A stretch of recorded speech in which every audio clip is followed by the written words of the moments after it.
Welcome to the Dr. Dad's podcast, where a naturopath and chiropractor come together each week to share lifestyle medicine, health advice, and inspiring interviews with some of the top experts in health and wellness, bringing you the latest in nutrition, exercise, ancient healing, toxins and detox, your microbiome, mindset, hormones, brain, and much more. Stay tuned. We're going to teach you how to experience growth daily. Hey everybody, Dr. Dad's coming at you. I'm with my main man, Dr. Nicholas Jensen. Brother, how you been, man? Good, buddy. You and I got a chance to chat beforehand. Just all the little life things that come up, and the challenges, the victories. It's a constant, dance, isn't it? Just navigating life. It's what a fascinating ride. Brother, you're telling me there's ups and downs. There's discombobulation, right? Like we talk to our patients about these all the time, right? Like you hit these. It's been one of those weeks of threes, as I say. Like you get hit with one thing, and the second thing comes, and the third thing comes. And I feel like I've had that conversation like multiple times in the last couple of weeks with many patients where like they're just getting hit over and over and over and over.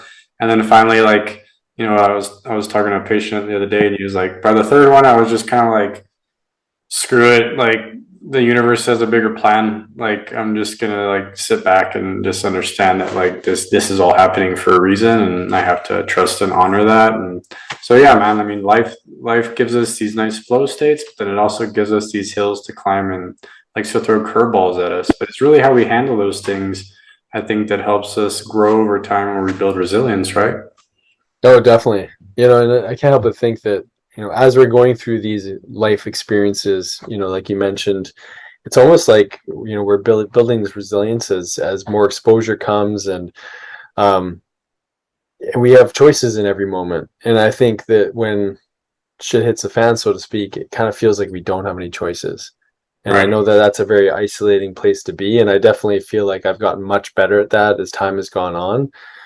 But when I reflect on, certain patients that we see that come in, and I really see them at the beginning stages of their journey, not that they haven't lived, for 20, 30, 40, 50 years and beyond, but really I think a healing journey is speaking to where they're starting to really appreciate that the influence of the mind and how it's parlaying into their physical health and obviously the decisions that they make, but they're really starting to awaken to their path. And it's so interesting to see people just with those little bit of lights that kind of come on. And I'm always wondering as a practitioner, like, how do I like reach that person that specifically who's just awakening to something, seeing connections to their behaviors and the food they're eating, for example, to, how they react to their partner, or, how they deal with just the challenges in life. And so, yeah, it's been interesting because more so over the last couple of weeks, I've seen people in this sort of newer phase of their journey, and it's really fun to watch. And it's also, part of the art, I think, as a doctor, to be able to really see each person as an individual, and how do we slowly start to course correct this human that's in front of us that trusted us. How do we move them or steer them in the right direction? It's kind of like being dad, right? With your kids. Yeah, totally. When your kids grow and you see that they finally get something that you've been on them maybe for a couple of years of having to reiterate, like it needs to be done this way, and then all of a sudden, like there's that moment for them and you're like, oh, they're doing it the way I've been constantly asking them to do it. Our patients are like our children. We're trying to guide them, and it's a good feeling on our end when, like you're saying, we see that awareness and that acceptance and that shifting and the actionable stuff changing. Kind of like our conversation a couple of podcasts ago about the whole conscious awareness and acceptance, but it does feel good, right? And then, like you're saying, there's the other end of that. There's people that have the awareness, but then they're stuck. Like they can't move into that acceptance. And that's the struggle, right? Like you're saying, you want to reach these people, and it's almost like you got to play detective work with some of them to figure out, like, how can I get through to them so they can start to grow and they can start to heal and evolve and to get where they want. I know where they want to get, right? Or we know that. Yeah, and I think so. One of the books I'm reading, I was telling you about this. There's a book called Watiko by a guy out of Portland. He's written a couple books on the topic of like consciousness and the frameworks for how like humanity gets stuck in certain patterns. So anyways, this particular book that I'm reading currently is really talking about the virus of the mind and how we get stuck in these mental constructs. And I thought it was going to be like an interesting dialogue to get into, because so much of our behaviors are part of like this construct or this belief system that we engage in. And this Wetiko is basically for an indigenous sort of archetype of it could be Satan, or it could be ego, or it's called by different names in different cultures, but it's basically a phenomenon that's very much a part of our world on this reality of the mind. From maybe a Christian philosophy might be like the sinful nature, or don't do that because Satan wants you to do that. The Wetiko would be sort of like this sort of incarnation of an energy that manifests in darkness or evil, or which then correlates to all their behaviors. So it's a fascinating discussion, because really one of the key things I got out of this book was that in talking about conflict, and conflict can look like many things, from conflict with the way we're eating or feeding ourselves, to conflict in a relationship, or a big life decision can be a conflict. And often we're quick to really label the conflict as good or bad, right or wrong, or whatever. But the conflict is really the opportunity. So part of like the teaching within this book is that this Wetiko, this mind virus, in its very nature, it's an expression of like the darkness of where we get stuck, say. But it's also the opportunity that we can move into our healing. And so a little quote from the book: the way to self is catalyzed by conflict. So we deprive someone of their best resource if we take away their conflicts. Now think about that in sort of like the concept of a doctor-patient relationship, or a father-son, or like, a family member. We so badly want the person to move out of suffering. And we, like, our kid falls down, we just want to cuddle him and make sure that he knows everything's going to be okay, or she, or whatever that is. Or a patient, like, we just want you to move into the best version of yourself. Like, we really want to take you there. But yet, isn't it interesting that there's this sort of human nature, this reality that we don't want people to suffer, and we want to take them out of pain as quickly as possible.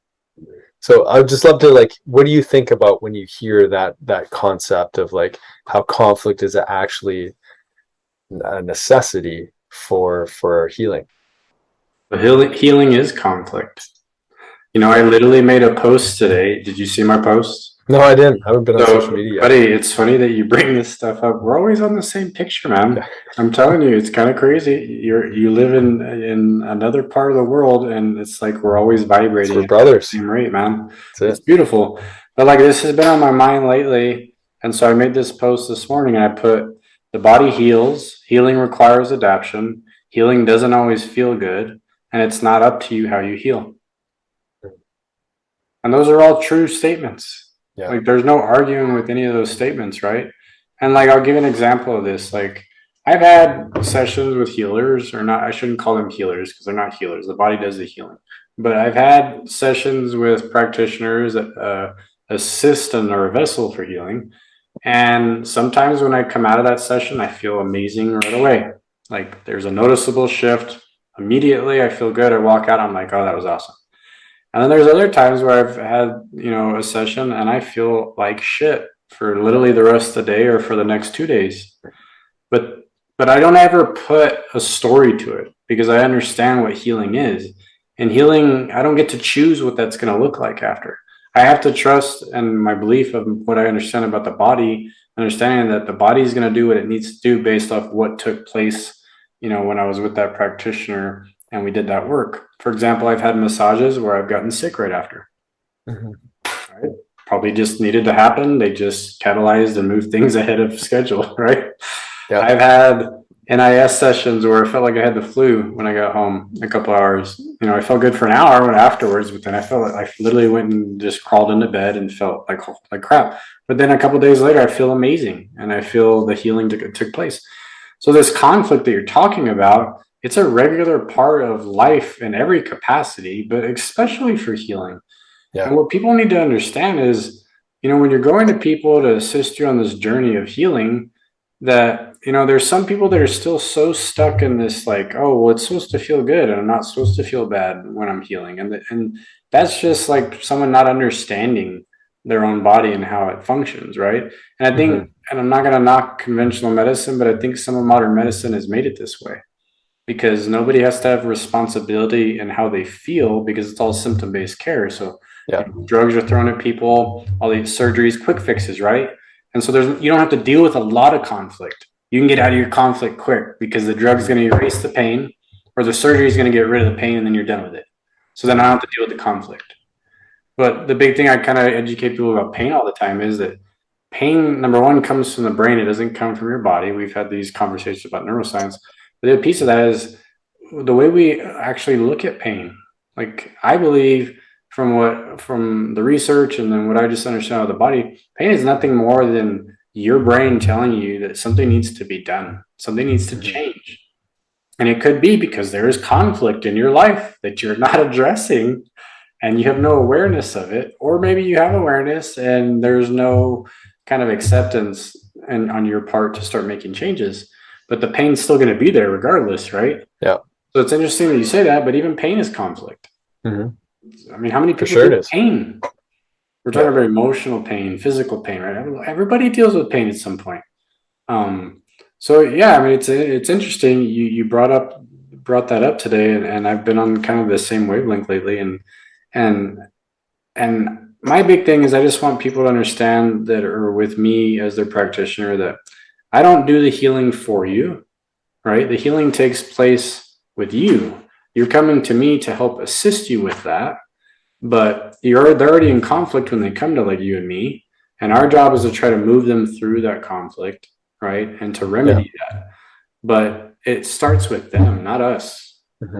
And for our listeners, you need to understand that when you walk to any doctor or a practitioner that you're going to help you, it is not their responsibility to heal you. It's your responsibility. They're just assisting you. They're a partner with you on that. Yeah. Beautiful, man. And then I think appreciating the fact that, or when we can eventually appreciate the fact that conflict is the very like reality that allows us to find that healing. Let me put it a different way. I think, in part of my own history is to, I don't know if it's avoidance or what it is, but I have this desire to just move into the light, right? To find, and when I say move into light, like choose the higher path or choose the higher vibration. If there's something going wrong, like look for the sunny side of it, or, and I think it's interesting. We all have a different nature. Some of us like really just would move the other direction to like sit and live in that darkness and live in the challenge and stay in the suffering. And ultimately, it's this repetition that I think that we find ourselves in, this recurring reflection. Let's say trauma is a good example. We constantly, our mind knows that we've got this desire to heal, and we are stuck in a loop of constantly repeating the trauma in our head. Maybe we had a disagreement and we're like constantly going over it, like, like that really sucked, and you're feeling the pain of it and all the challenge of it. And this is part of this like Watiko response, is actually that repetitive nature is there for you to finally clue in that you can start to observe it differently and not just move to the light, not just go like, okay, that sucks, I don't want to feel that, so I'm just going to move into the light, or this is so heavy, so I can't believe this happened to me, and like really move into the victim. But really, like the repetitive frequency of this like seemingly toxic reality that happened in our mind, in our past experience, the repetition of it is asking or tasking us to actually awaken to a different perspective on it, to awaken to the fact that we're constantly being deceived. When we make bad choices, or quote unquote bad choices for health or whatever, it's because there's this behavior, mental construct, this perception of us being stuck. There's this perception of us being, toxic or bad humans or what have you.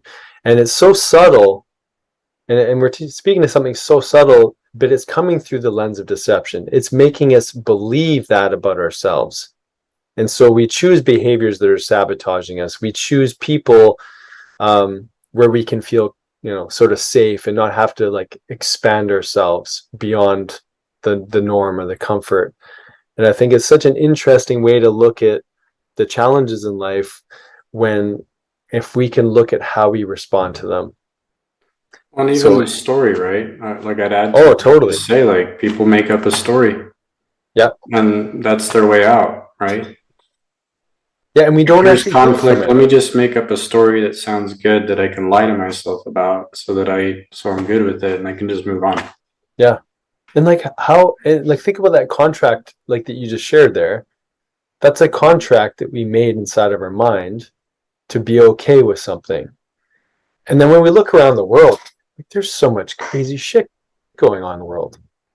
And yet, what's our nature is to go like, I can't believe that's happening. I'm just going to look over here. I want to be in the light.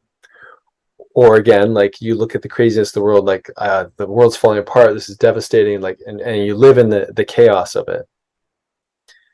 What I'm suggesting, what I'm learning actually in this book is that we got to be able to look at the dark stuff, call it what it is, the evil forces, the ugliness within, like those things that we don't like about ourselves that we're trying to pretend aren't there or trying to justify them.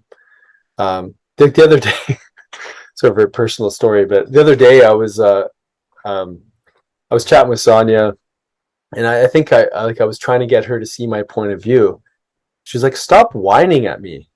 I'm like, "Me? What do you mean? I'm not whining. I don't whine." Like, I thought it was so funny because like I wanted to move into defense and like prove her wrong. And I'm like, I sat with that. I'm like, you know what?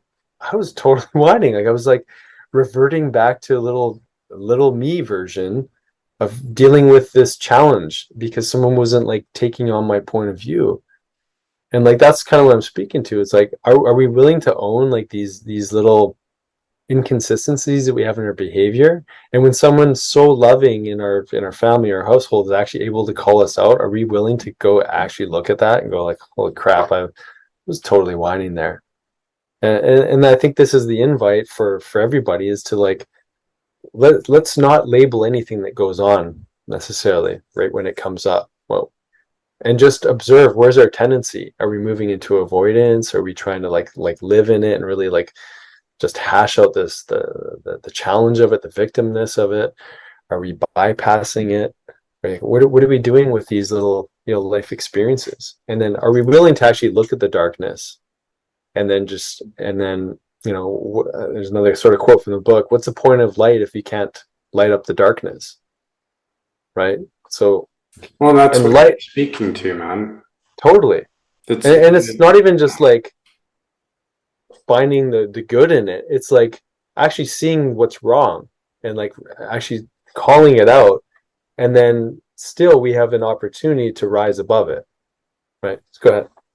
Oh no, I'm loving that last bit that you just said because I'm seeing it in my head, and it's kind of like you said earlier. Like a lot of times we want to take that higher self route. We want to move towards the light, and it's just easy, right? Like it's easy to I'll be above it. I'm going to do this, but the reality is what you're talking to, and the way you just said that last piece was when we're doing that, we're avoiding actually lighting up and making changes, which is what everybody's really talking about.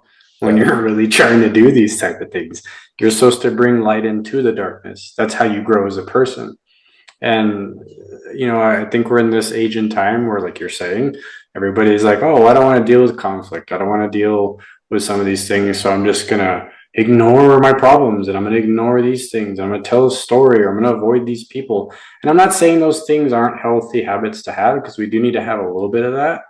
But like you're saying, it's probably this happy balance between doing that and then also, like you're saying, giving yourself a gut check in real time when things happen and not labeling it and saying, okay, well, why am I reacting to it that way? Yeah. There's something there. And that's like you're saying earlier, you said a quote about going inward and actually doing work there. Because unless you're willing to really turn that mirror and look at yourself when some of these things happen and why you're reacting or having like you were saying, this whole whining thing with Sonia, it's no different with me, man. Clarissa does the same shit with me. Like, she's like, quit telling me how to feel. And I'm like, I'm not telling you how to feel. I'm just telling you that this is a better way. But who's to say my way is better? That's just my reality, right? Totally. But I've gotten better at that. But habitually, like in the past with her, I'm really bad about that. Like, I'll see her upset and she's doing something, and it's almost like I tell her how to handle it. Yeah. And she gets pissed off at me because she's like, don't tell me how to feel. And I get it after she says, I'm like, oops, yeah, I was kind of doing that. But the reality is, like, you're right. Like, it's one of those things, like, we're so quick to label or judge or create the story instead of really just sitting with it for a second and saying, okay, why is that conflicting with me? And where is that coming from? Where is that conflict coming from? Yeah. Just think about like how often we're lying to ourselves. Like, I use the example of like me trying to defend my non-whiny voice, but clearly like my boys were there, Sonia was there, and then when I like resaid the words that I said to her in my head, I'm like, oh yeah, that was super whiny. We're constantly lying to ourselves, and it's just like we're perpetuating this, again from the book, we're perpetuating this Wetiko phenomenon, or this virus of the mind, these behavioral strategies that served a purpose, and maybe served a purpose to sort of keep us in the ignorance of ourselves. So the quote that you mentioned is actually a Carl Jung quote. He says, "He who looks outside dreams, he who looks inside awakens." I love that, because I catch myself saying, even like, what do I want my future to look like? Sonia and I talk about our dreaming together, but really, like, maybe it's more of our awakening together. Like, Tony Robbins, I think, says something along the lines of like, the quality of our life is a reflection of the quality of the questions we ask ourselves. And, and I think of that, like, what is it that we want to bring into the world, or heal in our body or what have you, and we constantly look outside. Like this is what I think life should look like.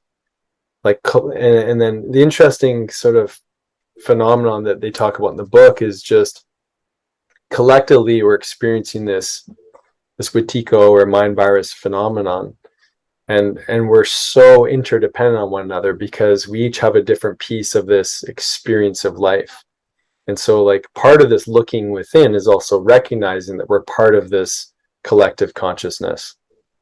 And so like our behavior of looking in actually allows others to do the same too. So you can imagine, like, if you're calling someone out, or like you're in an experience where there's conflict and you are an observance of what's going on, and you actually just decide to be vulnerable and take responsibility for something, you're actually opening a doorway for someone else to go like, holy, like, actually it feels really good that person just took ownership over what's not working. Like, that felt good for me. Maybe it felt good for them too. Like, I feel like I should do that for myself. Like, I think we don't really realize how much impact we have on this sort of the collective aspect of who we are, because we get so identity focused in our body and like, this is me as an individual. And so again, in the book, it's sort of referencing this big part of the construct, this is like human construct, is that we're stuck in our individualistic perspective, and that we are isolated from everyone else. And that's part of like this lie, this paradigm that we buy into. Yeah. So I've heard similar things like that. And it's when you're living your life, right? There's like the individual, and I think it's world centric, then cosmocentric. And it's really getting into those levels of consciousness of really how you see everything, like your norm. And it's interesting, like you're saying, the behaviors and the realities that come from depending on where you're at with that, right? But absolutely, man, like it does open the door. I mean, it's the same thing with connection. I tell people all the time to be vulnerable with your heart, because it allows the other person to be vulnerable, and you're going to deepen that connection with the other person or the people around you. And that's what you're speaking to right now. Yeah. But like you said, everybody immediately wants to usually just go on defense, or they want to stay in their lie or stay in the reality that they think it should be. And, you were talking about how there's all this chaos in the world, but we live in a time where everybody thinks it should be their way. And live my lie, live my reality, and everybody else needs to live it as well. Versus, like you're saying, understanding the collective and trying to say, okay, well, why do I have conflict with this? And you know what I mean? And it's just not happening on the collective. And it needs to. I mean, that's world changing stuff right there, right? I mean, it's so. And here's the interesting phenomenon, though, is like it can't happen on the collective if it doesn't happen within ourselves. Right. And it's like good understanding that, like, as we do that internal awareness work, or that the awakening the self within, that's actually how we impact others, and actually experience others not as something separate, but as something as part of you. Right. What a responsibility shift that is, to actually appreciate things in that kind of level. And like, I feel like, you know, over the years I've gotten more clear on what that means, but like, I'm also very much a student of this, and recognizing that I'm most of my day is probably me living a lie. What it means to be a father, the doctor, the husband, all the roles that we play, and getting so identified with those roles that we forget that, like, I'm consciousness having a human experience. So like there's a whole other side to me, another dimension to not me as a me, but me as a collective me, having this like individual experience. So like, what am I buying into that's perpetuating the silliness of where we're all stuck, right? Yeah. You know, it's funny you say that. As you were talking about that, I was just seeing like how I would show up as a doctor when I like first got out of school, and then how it is now. Yeah. And it's true, man. Like, I was living a lie for like I don't know how long with what I thought it was supposed to be, or what it was supposed to look like, based off my reality and what I thought from what other people told me that's supposed to look like, or whatever I perceived that's supposed to look like. And I had to move through a lot of awareness and acceptance with a lot of things to grow, man. And like, I wouldn't be the individual I am today if I didn't do that. But you're talking about looking at the dark side and trying to take a deeper look. That's what did it for me. You know, I didn't constantly sit there and argue about why I was the way I was and why it needed to be that way. I was open to understanding that maybe it needs to change. Maybe there's conflict within that needs to be addressed. And like you're saying, all of that cumulatively over the last 16 years has changed and evolved me. But you have to be willing to go there. Yeah. And a lot of people aren't. I think I would say a lot of people go to their grave and they don't go there. Like, they just say, this is who I am. Mm-hmm. And they don't think they can change. They don't want to change, and they don't want to work on it. You know what I mean? And I've met those people. They're not interested in it. You know? Yeah. So well, think about that individual for a second. Like, they're so locked in their body consciousness, like the individual, the separate nature, or like the seemingly separate nature of who we are, like this idea of separateness. I mean, we had Neil Donald Walsh on a while ago, right? And he was kind of saying the core issue is this idea of being that we're separate, we're disconnected from source and God, you know, input whatever, you know, whatever fits best for you there. But isn't that the true nature of things? Like, someone who's not willing to look is because, you know, to look means it would go against everything that empowered you to be a separate human. Like, and so like everything that you've been deceived to believe about yourself would have to come into question. And that, you know, that requires some effort. But, you know, how much effort does it take to keep pretending to be someone that you're not? It's a lot of work, man. For your whole life. It's a huge amount of work and a huge amount of stress. And like, how much of that, you know, is what's contributing to dis-ease. And I would say that's probably the most important thing. Yeah, and you're your own slave at that point. You're a slave to yourself. Yeah. Powerful, man. Powerful stuff.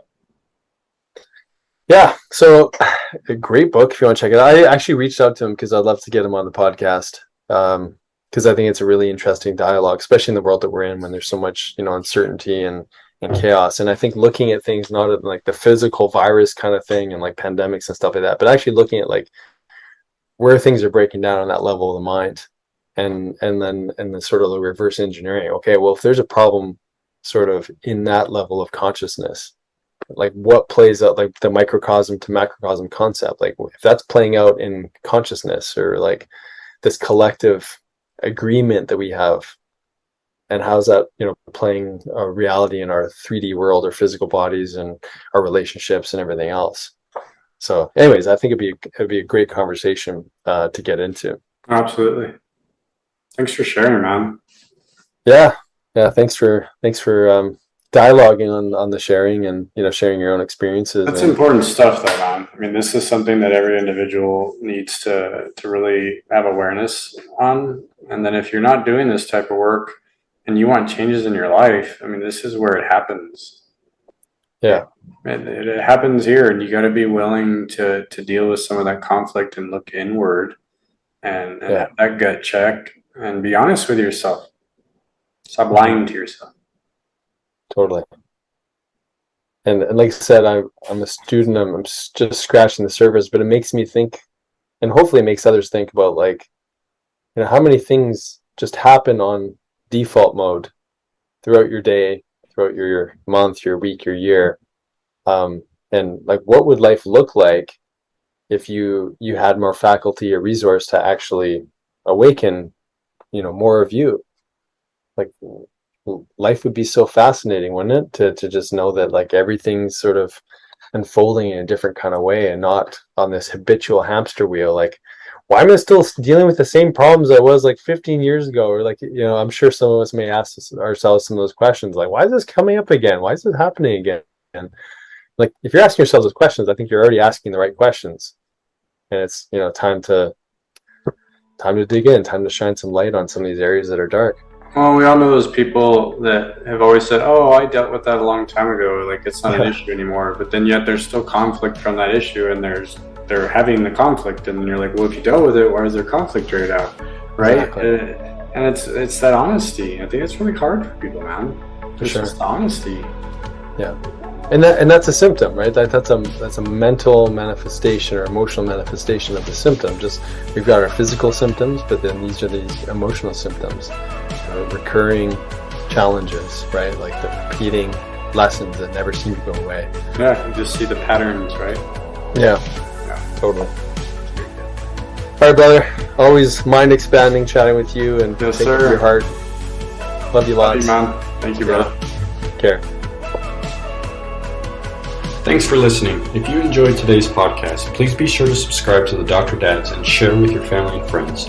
You can also follow and interact with Dr. Nick and Dr. David on Facebook and Instagram for a daily dose of inspiration and the latest in health and wellness. Be well.